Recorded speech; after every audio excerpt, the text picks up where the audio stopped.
E aí, tudo bem? Ah, isso aqui é uma aula teste, vamos dizer assim, uma aula piloto. Eu sou um professor de biologia, né? Então, devido à situação que nós enfrentamos, vamos fazer um teste aqui, gravando uma aula. O tema é sobre vírus, não podia ser diferente, é o que está em voga. E vamos ver como é que sai aqui, né? Me perdoem o amadorismo, estou testando o OBS pela primeira vez, pegando o jeito aqui do programa, mas eu acho que o importante é a mensagem que será passada num momento de... Né, a gente vive num período de pós-verdade, onde as pessoas elas não procuram informação no local certo, em revistas especializadas, né? A gente vive algo bizarro no país, onde o termo especialista virou algum tipo de ofensa, né? As pessoas elas não acreditam mais naquele indivíduo, naquele cidadão que passou a vida inteira estudando aquele assunto, aquele determinado assunto, e ele tem conhecimento de causa, né? Então as pessoas elas não acreditam mais nos especialistas, não acreditam mais nas revistas especializadas, nas revistas científicas. Ciência ela está em descrédito por uma série de motivos e o contexto que eu não vou abordar aqui porque a conversa seria muito extensa. Então, quanto mais informação vindo de fonte científica, vindo de revistas de renome, na qual elas passam por um processo de revisão pelos seus pares, né? Melhor, mais confiável no período de pós-verdade que a gente vive, na qual cada um acredita naquilo que leu pela internet, e aquilo que ele leu lhe convenceu porque lhe convém que lhe convença, né? Então, vamos dizer assim, nessa aula piloto, nós vamos falar um pouco sobre vírus, porque há muita desinformação a respeito do tema. Eu espero que isso daqui seja, de alguma forma, interessante principalmente para os jovens, para os alunos, né, para que eles possam saber o que é um vírus, diferenciar um vírus de uma bactéria. Tem pessoas que nem ao menos essa diferenciação elas sabem fazer, ok? Então nós vamos falar um pouquinho a respeito do conceito do que é um vírus, de sua composição, reprodução, até chegarmos aí no novo coronavírus que está causando aí tantos problemas para nós. Então, definindo de uma forma fácil, o vírus ele não é englobado dentre os organismos vivos. Ele não é considerado um ser vivo. Por quê? Porque uma célula viva ela possui estruturas, componentes que faz com que elas sejam muito complexas. Não importa se é uma célula eucarionte ou uma célula procarionte. As células procariontes elas são as células mais simples de todos os seres vivos que nós conhecemos no nosso planeta. São as bactérias. As bactérias elas são os seres mais antigos, mais simples que nós temos no nosso planeta. E elas possuem um raio de adaptação. Você encontra bactérias em praticamente qualquer lugar. Independente de temperatura, tem bactérias, as termobactérias, elas são adaptadas a viver em ambientes extremamente quentes, ou outras estão adaptadas a viver em ambientes extremamente frios. Outras vivem em local ausência total de oxigênio, então elas obtêm a sua energia fazendo outros processos, né? Então, bactéria é um organismo vivo muito comum e muito simples. Porém, apesar da sua simplicidade, ainda é uma célula, né? É uma célula com membrana, com ribossomos ali produzindo as suas proteínas. Então, ela é muito mais complexa do que a composição mesmo de um vírus, né? Um vírus ele é menor que uma bactéria. Os vírus eles só foram conhecidos, vamos dizer assim, descobertos depois de 1930. Né? Até 1930, os vírus eles eram considerados bactérias menores e mais simples. Então, esse camarada aqui, o Wendell Stanley, em 1933, ele fez uma descoberta interessante. Ele pegou o extrato de uma planta de fumo, numa solução com muito sal, né, ele conseguiu fazer com que se cristalizassem algumas estruturas, né, que depois a gente ficou sabendo ser o mosaico do fumo. É um vírus que ataca essa planta, né? Então, esses, vamos dizer assim, cristais que se formaram nessa solução, eles se precipitaram, né? E aí ele notou que ao dissolver essas pequenas estruturas inertes e jogar novamente ali nas plantas, as plantas elas adoeciam novamente devido à presença desse vírus, né? Então você tem aqui uma micrografia eletrônica, você vê essas pequenas formas em bastonetes, né? Cada bastonete desse aqui é o vírus no mosaico do fumo. Então foi assim que se descobriu, e desde então isso revolucionou o estudo aí dos seres vivos, porque ao conhecer o vírus e os seus mecanismos, eles podem infectar tanto células vegetais como células animais, como as próprias bactérias, ok? Então, morfologicamente falando, os vírus eles podem ter muitas formas, né? Então nós temos aqui o exemplo aqui do vírus do Ebola, que ele tem essa forma helicoidal, bacteriófago, que é vírus de bactéria. Então nós temos aí vários formatos, né? E o que caracteriza aí a constituição do vírus? Ele é um DNA, um material genético, pode ser uma fita de DNA, pode ser uma fita de RNA, né? E esse material genético ele é envolto por uma capa de proteínas. Então aqui eu tenho um exemplo aqui de vírus icosaédricos, ou seja, esses vírus eles é como se fosse uma figura geométrica com 20 lados, né? Então eles têm essa capa de proteína. Os vírus icosaédricos eles podem ter a sua capa de proteína, que nós chamamos de capsídio, formado por até mais de 180 proteínas. Então as proteínas elas formam essa estrutura que envolve o DNA. Eu tenho o DNA aqui dentro, né, que pode ser DNA ou RNA, e esse material genético ele é envolto por uma capa de proteína que nós chamamos de capsídio. Os vírus eles são medidos da ordem de nanômetros, né? Então é uma medição muito, muito pequena, microscópica. Então, falando em material genético, o vírus ele pode ter o DNA, assim como nossas células, né? A famosa dupla hélice. Aqui estão os genes que codificam todas as proteínas que o nosso corpo necessita, que vão dar as características fenotípicas, né? Vão dar as nossas características das nossas proteínas. E o que consiste quimicamente a molécula de DNA? Ele é formado por unidades denominadas nucleotídeos. Então o que é um nucleotídeo? Quimicamente falando, ele é um grupo fosfato ligado a um açúcar.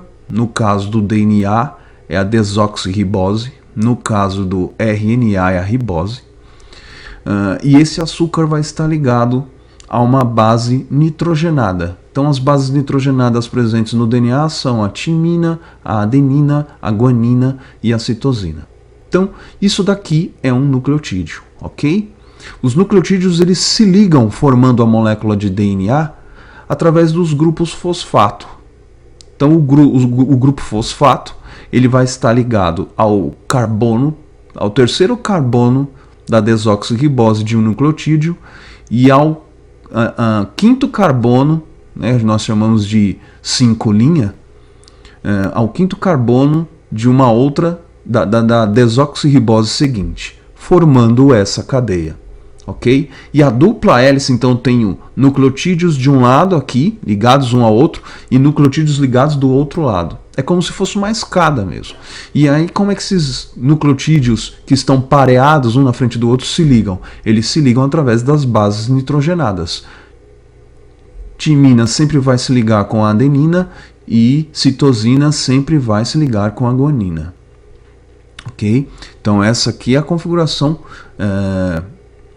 química da molécula de DNA. A molécula de RNA, ela não vai ser uma dupla hélice, ela vai ser apenas uma fita, ok? E as suas bases nitrogenadas, ela vai ter uma diferença do DNA. Ao invés da timina, ela vai ter a uracila, ok? Então os vírus eles podem ter esses dois tipos aí de material genético. Alguém poderia ter se perguntado aqui, qual é a diferença dos açúcares do DNA e do RNA? Por que um é desoxirribose e outro é ribose? Simplesmente, né, quimicamente falando, devido ao grupo hidroxila, né, que é esse OH aqui. Né? A ribose ela possui um grupo hidroxila ligado ali ao segundo carbono. Já a desoxirribose não possui. É só isso que diferencia um açúcar do outro. Então, moléculas de DNA possuem a desoxirribose e moléculas de RNA possuem a ribose. Ok? Então, vamos ver aí como é que acontece a replicação aí desse, né, esse camarada aí do vírus. Então, aqui tem um exemplo de um vírus já muito conhecido, muito estudado, que é o bacteriófago. Se fosse traduzir, o que significa isso daí? Comedor de bactérias. É um vírus que parasita bactérias, ok? Então, como é que isso daí acontece? Todo vírus, ele possui uma afinidade com a sua célula hospedeira. O que isso significa? Lembra que eu falei que o vírus ele é uma capa de proteína, ok? Com o DNA dentro. Essas proteínas do vírus, né, que estão na superfície do vírus, elas vão reconhecer as proteínas que estão na membrana da célula hospedeira. Lembrando que as membranas, a membrana plasmática, as membranas das nossas células, elas são compostas por proteínas e por gordura, por lipídios, são as lipoproteínas, ok? Então tem vários tipos de receptores, tem vários tipos de proteínas aí na membrana da nossa célula. Então os vírus, eles se adaptam, eles se especializam a se ligar a certos receptores proteicos existentes na membrana das nossas células e assim eles conseguem adentrar a célula hospedeira. Então no caso aqui do bacteriófago, você vê aqui o capsídeo do vírus se ligando, né, através desses receptores da membrana da célula bacteriana. Ao se ligar, ele injeta o seu material genético lá dentro do citosol da célula hospedeira. O DNA ali dentro da célula hospedeira, o que começa a acontecer ali dentro?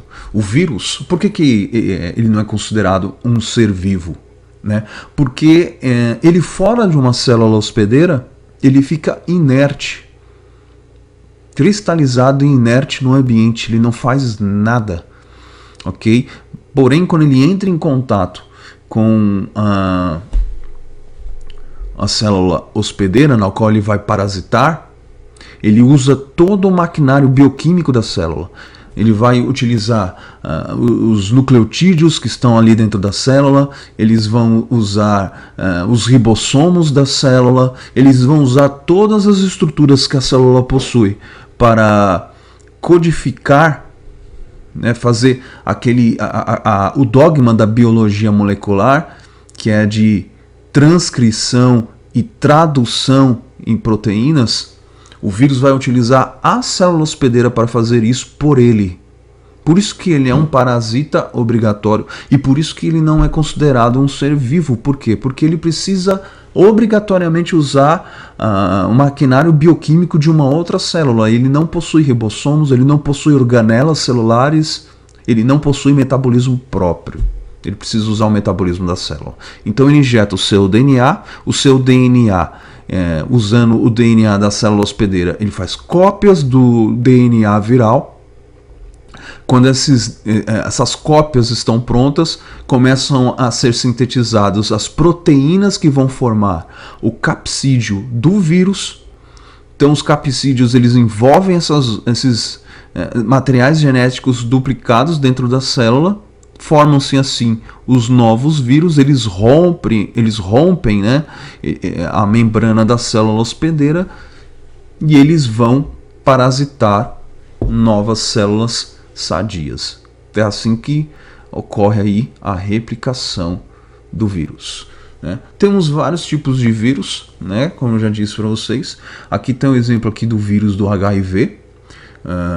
Lembrando que os vírus eles possuem uma capa proteica e além da capa proteica, alguns vírus eles podem ter uma capa de gordura, de lipídios envolvendo essa capa proteica, né? São os tais dos vírus envelopados.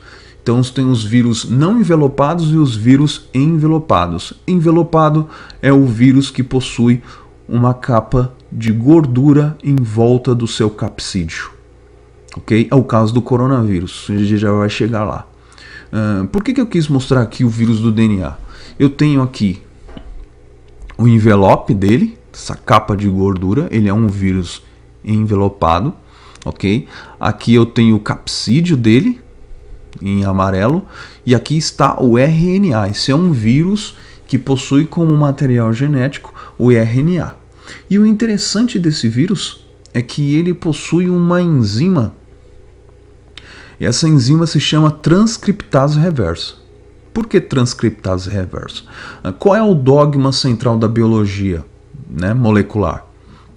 O DNA ele vai ser decodificado, né, numa molécula mais simples, que é o RNA mensageiro. Esse processo nós chamamos de transcrição. Esse RNA mensageiro, a formação dele acontece dentro do núcleo da célula. Aqui eu estou falando de uma célula eucariótica, né, que possui um núcleo verdadeiro. Esse RNA ele sai do núcleo celular, vai até o retículo endoplasmático, onde estão os ribossomos. Ribossomos são pequenas estruturas dentro de uma estrutura da célula chamada retículo endoplasmático, que são fábricas de proteínas da célula. Dentro desse ribossomo, esse RNA mensageiro, ele vai ser traduzido dentro de um processo bioquímico, utilizando o ribossomo, ele será traduzido nas proteínas que o nosso corpo necessita. Ok? O que acontece com o vírus do HIV? Ele faz o processo inverso. Né? Por isso que o nome da enzima é transcriptase reversa. Ele faz ele faz DNA a partir do RNA. Né? Ele faz o processo ao contrário. E essa característica confere aí a dificuldade das células de defesa, no caso da pessoa que é portadora desse vírus, reconhecer, né, aquele DNA feito através desse processo como um DNA estranho dentro da célula, né? Então é dessa forma que o vírus da AIDS ele consegue se camuflar dentro da célula hospedeira. Então vamos lá, vamos para o vírus da vez, né? O vírus do momento. o SARS-CoV-2, o novo coronavírus. Muito tem se debatido qual é a origem desse vírus. A única certeza que se tem é devido aos outros. O coronavírus é uma família de vírus, tá, que englobam aí, conhecidos pelo homem, 7 vírus. E dentro dos que já conhecemos, sabe-se que esses vírus eles são vírus zoonóticos, ou seja, eles saltam de animais silvestres para o homem. Então, por exemplo, quando pensamos na SARS, que causou problemas ali, se originou na China, causou problema ali nos anos 2000, sabe-se que eles infectavam gatos, né? E passavam ali também. E tem a MERS, que foi mais ou menos no período de 2012, que era um vírus que estavam presentes em camelos e conseguiram passar para seres humanos, né? Então foram dois problemas aí, 2 epidemias, mas foram bem controladas ali e não passaram, né? Não ganharam o mundo. Também esses vírus eles não têm o grau de infecção que tem o coronavírus. O coronavírus ele é muito mais infeccioso do que esses 2 vírus. Porém, esses 2 vírus, o vírus da SARS e o MERS, eles têm uma letalidade muito maior que o coronavírus, né? Mas o que deve ficar aqui claro é que esses vírus eles saltam de animais silvestres, né? Então aqui tem um exemplo aqui de camelos, gatos, gado e morcegos. Então tem várias aí, eu andei lendo aí alguns artigos científicos de revistas especializadas, inclusive artigos vindos de pesquisadores lá da China, que foram os que começaram, lógico, obviamente, se a epidemia começou ali foi o berço da epidemia do coronavírus, do novo coronavírus. As primeiras publicações, observações ocorreram ali. E eu li ali algum material ali, materiais que tentam conjecturar, tentam levantar hipóteses ali da onde que surgiu o novo coronavírus, né? Se tem vírus dessa família aí, os coronavírus, que já é sabido que eles vieram de animais, é muito provável que esse novo coronavírus ele saltou também de algum animal. Porém, lógico, depois que a pandemia passar, todo esse reboliço disso daí envolve questões políticas, questões diplomáticas, porque fica um jogo de empurra, né? Os Estados Unidos acusam a China de ter criado o vírus, a China acusa os Estados Unidos e fica aquela briga, e a Organização Mundial da Saúde fica no meio desse caminho aí. Então fica difícil você observar enquanto a coisa está andando, né? Você investigar a causa do incêndio enquanto a casa está pegando fogo, mas depois que a poeira baixar, vai haver aí uma investigação. Conhecimento da epidemia, é interessante saber da onde se originou isso daí. Então, muito se fala dos mercados de animais silvestres na cidade de Wuhan, onde surgiu aí, foi o epicentro aí, o berço da pandemia do novo coronavírus. E fala-se muito desses mercados de animais silvestres, aonde se vende pangolim, que é um pequeno mamífero de lá, em jaulas, é um animal silvestre. Se vende morcego no espeto, né, frito, assado, e se come isso, mas porém não se sabe exatamente se foi isso mesmo que infectou ali o primeiro paciente, ali o paciente 0, vamos dizer assim, e ele foi passando isso daí adiante, mas há fortes indícios, deve-se investigar, né? O que é sabido é, por exemplo, morcegos, eles são grandes reservatórios aí de vários coronavírus, não é apenas de um tipo, né? E no morcego, esse vírus ele não faz nada, mas ao saltar para outras espécies e o vírus se adaptar e ele conseguir ali de alguma forma achar um receptor na membrana da célula daquele animal, daquele novo hospedeiro, ele se adaptar a conseguir ingressar ali através desse receptor, né, infectar aquela nova célula, então ele passa a ser ali um parasita ali daquele organismo. Então muito se especula, né? E isso daí é um exemplo aí de como funciona a ciência. A ciência ela usa uma coisa chamada de método científico, na qual ela tem um problema, na qual ela quer entender um determinado fenômeno. Então ela vai fazer um levantamento de hipóteses, é o que nós estamos fazendo aqui. O novo coronavírus, ele veio de morcegos, ele saltou de morcegos diretamente para os seres humanos, ou ele usou um outro animal intermediário, ou ele saltou dos pangolins e dos pangolins foram para os seres humanos. Eu li uma outra suposição, né, que é a questão do mercado de porcos.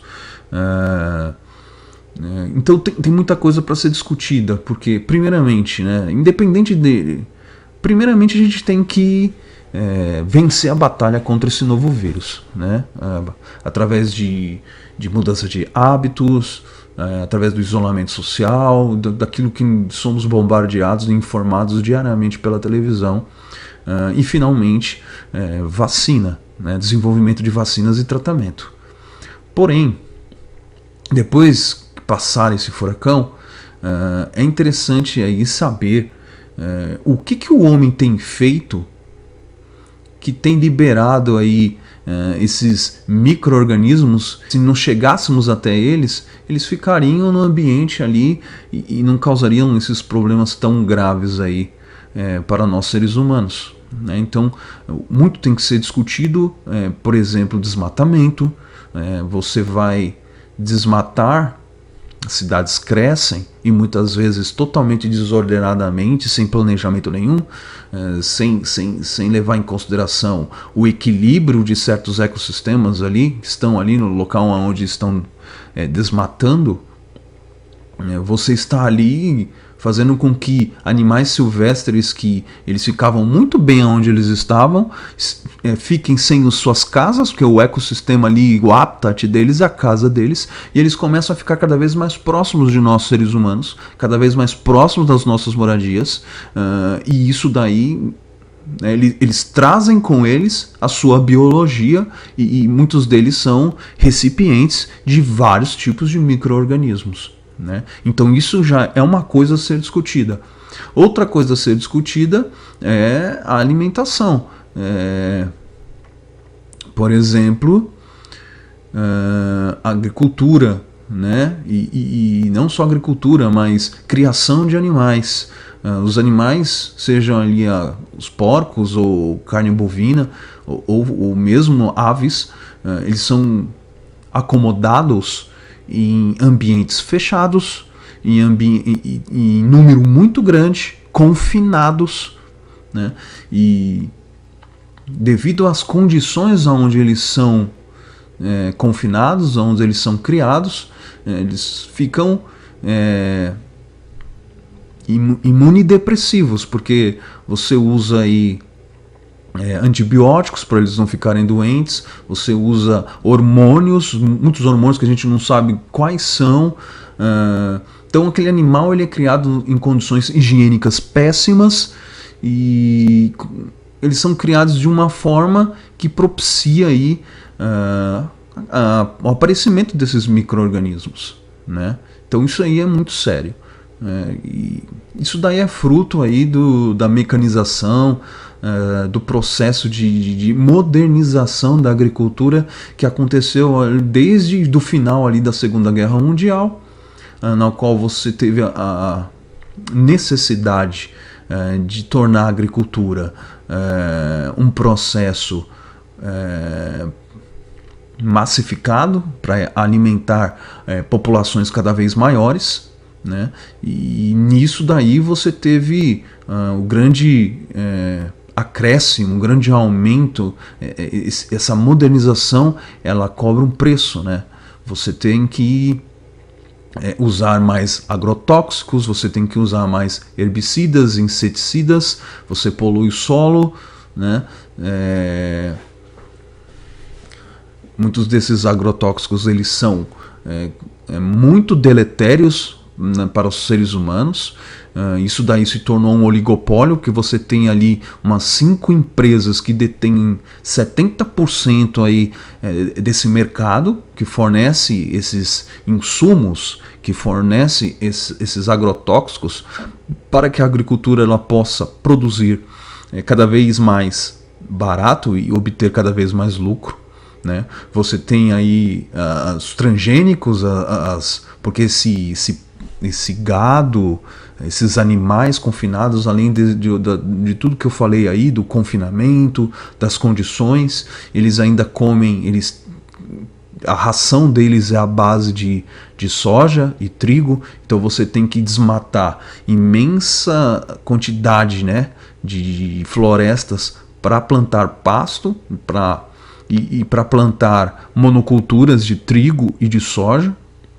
Então aí eu tenho desmatamento, eu tenho contato dos seres humanos cada vez maior com animais que nós não deveríamos ter esse contato direto, e nós temos aí aquilo que nós nos alimentamos, os animais que nós nos alimentamos, nesse processo no qual a vida é transformada totalmente aí num objeto. Eu tenho aí os seres vivos sendo transformados em mercadorias e objetos, e dentro de um processo industrial eles podem vir aí com doenças e sendo aí também, vamos dizer assim, vetores de doenças para os nossos seres humanos. Então vamos lá, 2000 SARS, né? Ele causava a doença da síndrome respiratória aguda grave. Isso daí aconteceu lá na China, ok? Mas foi controlado ali, então não se espalhou como está se espalhando esse novo coronavírus que nós temos visto. E a letalidade desse vírus ele ficava dentro de 9,6%. É uma letalidade alta. O período de incubação desse vírus ele era menor do que o período de incubação do coronavírus, que dentro de 14 dias. Então os sintomas apareciam muito rápido, então as pessoas já ficavam sabendo que estavam doentes, então despertou mais as autoridades ali a sufocar e tentar controlar melhor aí essa epidemia. Em 2012, o MERS, que surgiu na Arábia Saudita, se eu não me engano, a síndrome respiratória do Oriente Médio, é um vírus, é um coronavírus que salta de camelos para os seres humanos, e a sua letalidade era em torno de 35%, uma letalidade muito alta. Ambos os vírus, assim como o novo coronavírus, que infectam o trato respiratório, né, garganta, pulmão. Então, uma coisa interessante aqui, nós devemos separar o estigma do fato, né? Como eu falei, não é só a China que agride o meio ambiente, não é só na China que se come coisas estranhas, não é só na China que existem mercados clandestinos e tráfico ilegal de animais silvestres, ok? Aqui no Brasil acontece muito isso. Então, um micro-organismo desse aparecer, um micro-organismo desconhecido, e que nós, pelo fato de ser desconhecido e causar uma doença nova, nós não possuímos anticorpos formados para eles, né? Isso pode acontecer em qualquer lugar do mundo, inclusive aqui no Brasil. Aqui no Brasil, em alguns locais do Brasil, se come vários tipos de animais silvestres. O camarada come e não está nem aí. Com o avanço, né, das monoculturas e da agricultura, se devasta a Amazônia. Nos últimos tempos aí, ela sempre foi desmatada, mas esses últimos tempos aí tem aumentado, intensificado o desmatamento. E ao desmatar, você está ali mexendo com equilíbrios ecológicos que nós desconhecemos, né? A própria ciência muitas vezes desconhece e vai aprendendo conforme a coisa vai desandando.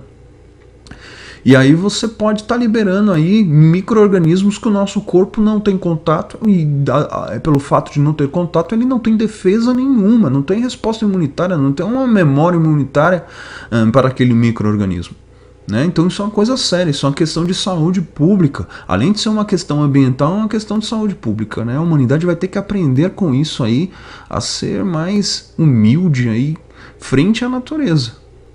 Então, isso daí não é uma coisa exclusiva da China. Surgiu muita, né, as coisas ingênuas e bobas e desconexas, falando que é um vírus chinês, que a China inventou esse vírus, que o chinês é porco, não sabe comer, né? Então é um estigma, né? É um estigma que faz com que aumente a xenofobia, que aumente o racismo, que aumente a intolerância, aumente tudo aquilo que o mundo já está cheio e que não precisamos exacerbar esses ânimos, né? Porque se mais para frente surge um micro-organismo no Brasil, vai ser o vírus brasileiro, né? Como você se sentiria sendo estigmatizado dessa forma?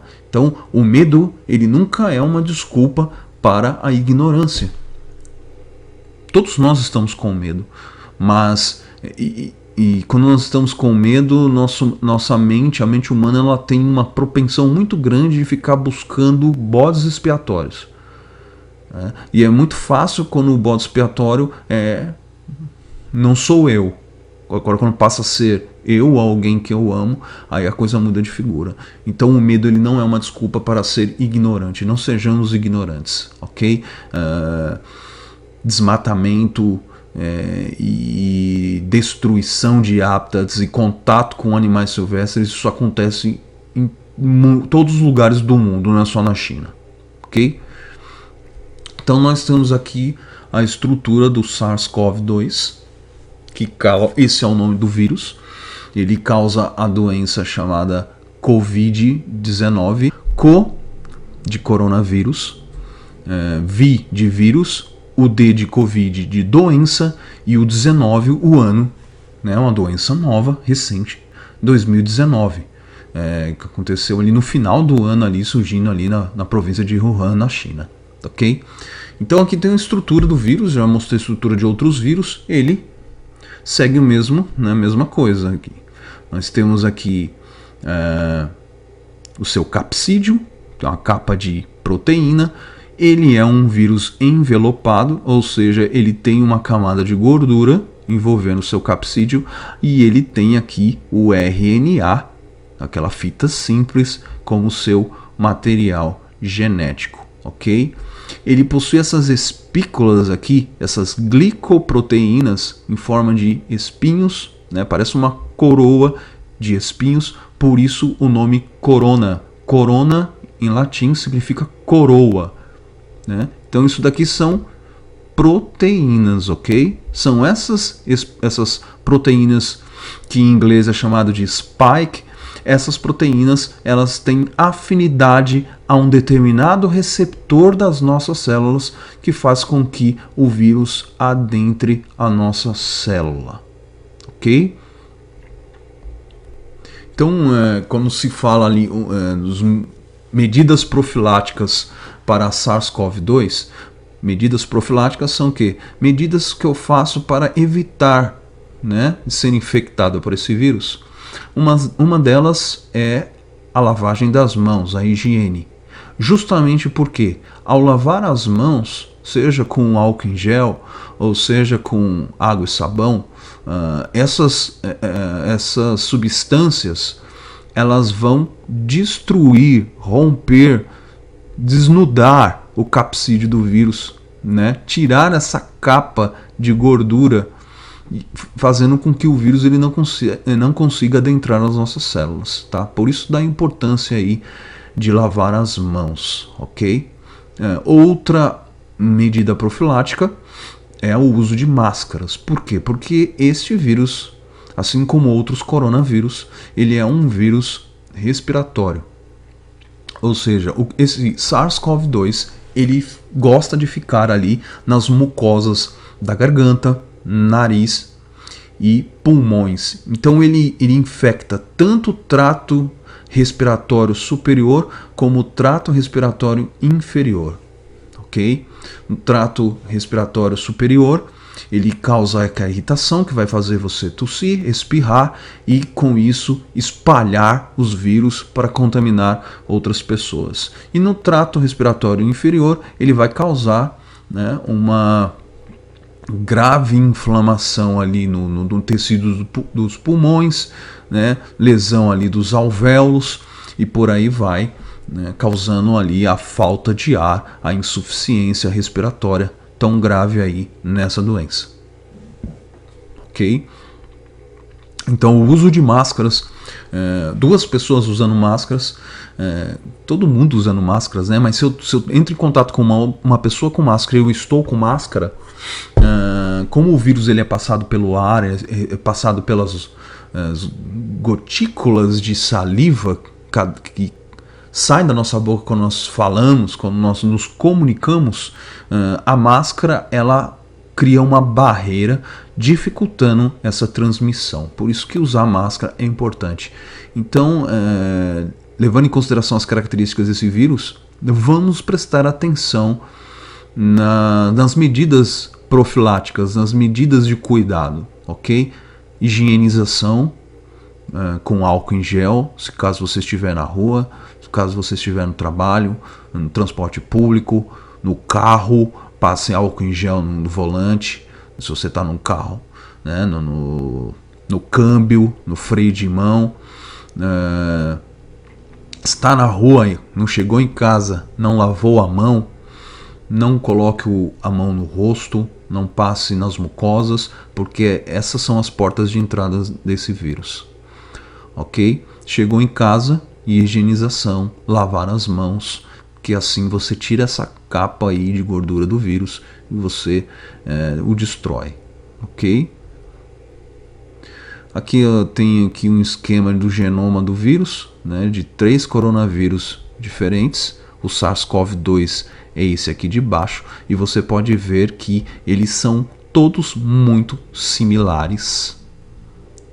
Ok? Então, o SARS-CoV-2 ele é um vírus muito similar, muito parecido com outros coronavírus. Então, isso meio que joga por terra aquele papo furado que foi um vírus criado em laboratório, um plano maléfico da China para dominar o mundo. Como é que a China vai dominar o mundo destruindo todos os seus principais parceiros comerciais? A China, a economia dela é totalmente voltada para a exportação.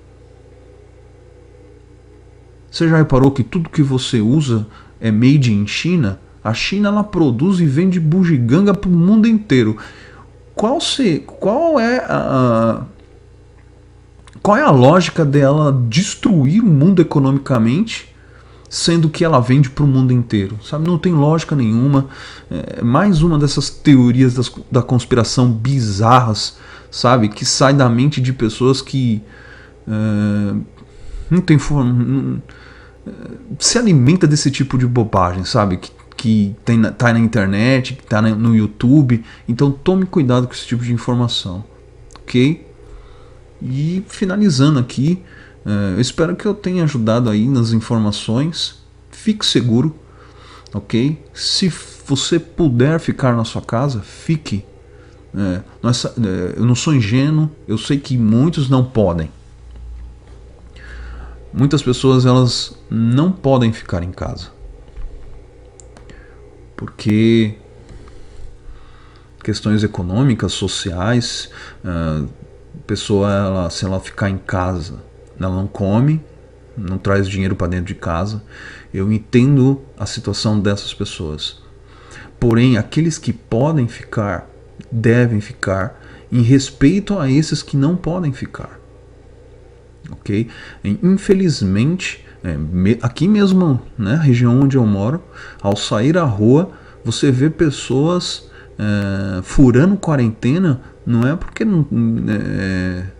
porque está saindo para trabalhar. Eu vejo pessoas furando quarentena sem necessidade nenhuma. Estão se aglomerando por motivos banais, para passear, para bater papo, para ficar jogando bilhar num bar, para ir para praia, fazer festa de aniversário. Isso daí não é essencial.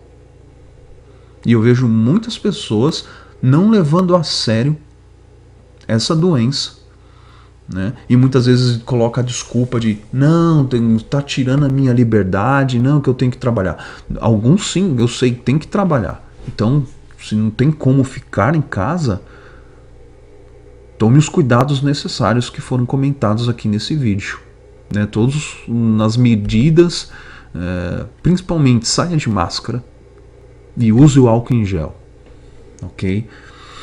Agora, você que pode ficar em casa, fique em casa. É sério, a doença é séria, né? Os números estão nos mostrando isso, e contra números, e olha que são números, em sua maioria, muito subnotificados. Ou seja, a coisa está muito pior do que, os números são muito maiores do que esses que são exibidos. E esses que são exibidos, mesmo subnotificados, são assustadores. E as projeções para o nosso país, aqui no Brasil, são assustadores. Só aqui na cidade de São Paulo já morreu mais gente do que morreu no Holocausto Judeu na Segunda Guerra Mundial. Mais de 6.000 paulistas perderam suas vidas com essa doença. Então a coisa é séria, né? Então, se você pode ficar em casa, fique em casa. Respeite a quarentena. Tenha empatia pela vida dos outros e tenha responsabilidade, ok? Então é isso. Eu espero que tenha sido útil de alguma forma essas informações. Se eu errei em alguma coisa, deixa aí nos comentários, comente, me conserte. Estamos aqui todos para aprendermos juntos, ninguém sabe de tudo. Ok? E se todo mundo dentro da sua microesfera, tem pessoas que têm uma mega influência, né? Tem milhões de seguidores, tem mais, quanto mais influência você tem, mais responsabilidade você tem. Mas não é porque você não tem muita influência, né? Ou seja, você não é super conhecido, isso não tira a sua responsabilidade de tentar informar as pessoas caso você tenha essas informações. Tá? Então, replique informações. Vamos parar de ficar replicando, reproduzindo teorias da conspiração que não levam a lugar nenhum, a frases de efeito de senso comum que não levam a lugar nenhum, e fake news, essa praga que invadiu o nosso país, né, tomou de conta de todas as esferas, se utilizando das redes sociais, sendo potencializadas pelas redes sociais. Vamos tentar cortar esse mal pela raiz. Tão nocivo quanto esse vírus, o SARS-CoV-2, é o vírus das fake news e das teorias da conspiração. Então tome cuidado com isso. Seja crítico. Procure informação em locais confiáveis. Né? Existem aí, a internet, ela tem, se você for seletivo, você acha muita besteira, muita bobagem, mas você acha muita coisa boa. Tente sites de instituições sérias, como universidades. Eu, ao pesquisar aí para montar essa aula, eu procurei aí informações na Science, na Nature, no site da Universidade de Oxford. Ou seja, procure fontes sérias, né? Tem a USP, tem Unicamp, tem vários artigos aí de pessoas que se debruçam a vida inteira estudando isso daí. Se você sentir uma dor de dente, você não vai procurar o padeiro, ou você não vai no mercado para se livrar da dor de dente, ok? Você vai procurar um dentista. Se você sentir febre e dor no corpo, você não vai no salão, no cabeleireiro para se livrar dessa febre, você vai no médico, ok? Então, se você quer saber a respeito de vírus, a respeito do que deve ser feito, procure especialistas, né? Microbiologista, um epidemiologista, um infectologista. Procurem pessoas que tenham conhecimento, de fato, que não vai te falar besteira, que não vai te trazer jargões do senso comum que não constrói nada. Certo? Tente se informar. A informação correta é a coisa mais poderosa que nós temos à nossa disposição. Ok? Um grande abraço. Se cuida. Ok? Tchau.